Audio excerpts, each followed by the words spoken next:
Berita menarik hari ini di Soka.com, Ahad 26 September.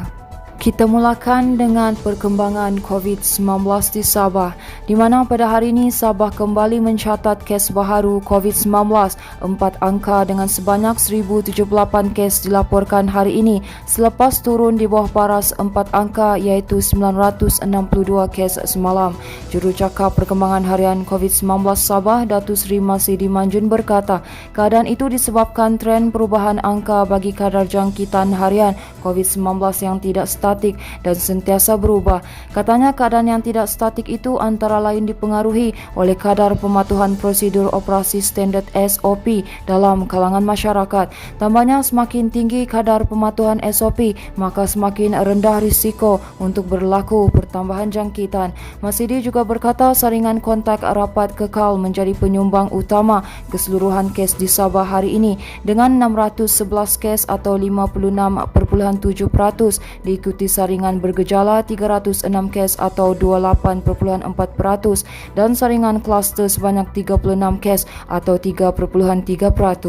Berita seterusnya, dua lelaki yang menjalankan aktiviti menangkap ikan menggunakan bahan letupan nekat terjun ke laut sebelum melarikan diri bagi mengelakkan ditahan pihak berkuasa dalam kejadian di perairan Pulau Banggi, Kudat semalam. Dalam kejadian 1.50 petang itu, kedua-dua suspek yang menyedari kehadiran agensi penguatkuasa maritim Malaysia berjaya meloloskan diri selepas berenang ke kawasan Cetek di hutan bakau berhampiran.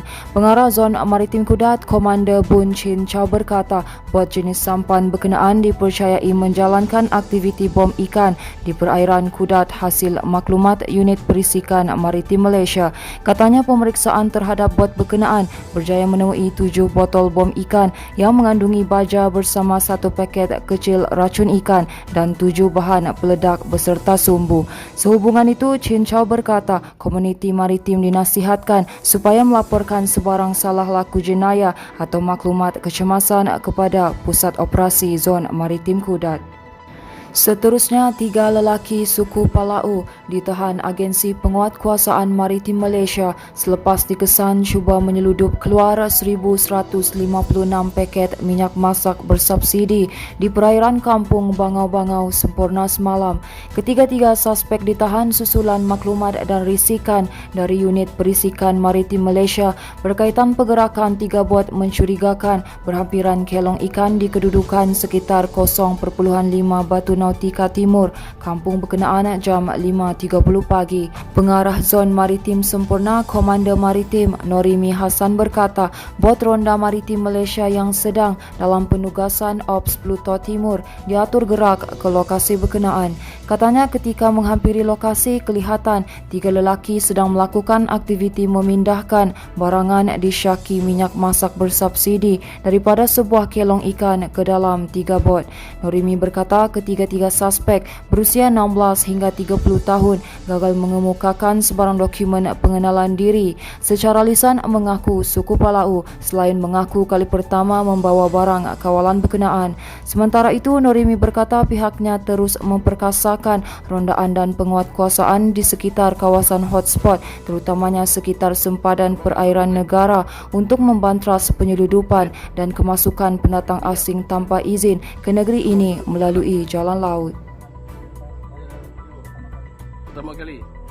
Sementara itu, sebanyak 7,089 minyak masak yang dipercayai cuba diseludup berjaya dirampas dalam 2 serbuan berasingan di Kampung Tandu, Felda Sahabat, Lahad Datu semalam. Operasi Ops Benteng COVID-19 yang dijalankan pasukan Gerakan Am PGA melakukan serbuan pertama di sebuah pondok di hadapan jeti panjang Kampung Tandu pada jam 3.45 petang. Hasil pemeriksaan pasukan operasi berjaya menemui 2,839 paket minyak masak yang disyaki cuba diseludup ke negara jiran. Komander Brigade PGA Sabah Senior Assistant Komisioner Abdul Rani alias berkata serbuan dijalankan atas maklumat yang diterima daripada orang awam.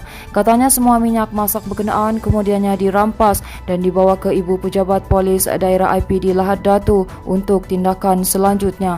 Abdul Rani berkata hasil daripada rampasan di kedua-dua lokasi, PGA merampas keseluruhan 7,089 paket minyak masak yang dianggarkan bernilai RM17,514 berdasarkan harga pasaran semasa. Katanya siasatan lanjut sedang dijalankan mengikut Seksyen 22 Akta Kawalan Bekalan 1961.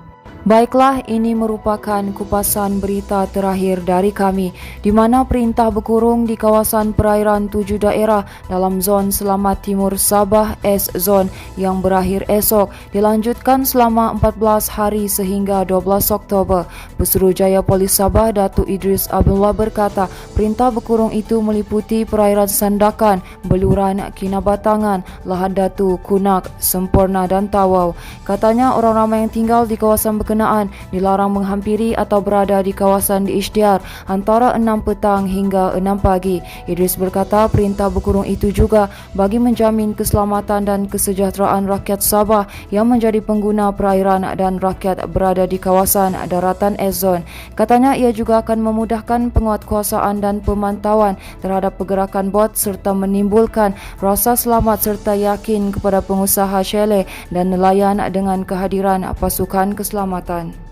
Baiklah, itu sahaja yang dapat kami kongsikan setakat ini. Teruskan bersama kami untuk mendapatkan berita komprehensif hanya di tiasoka.com.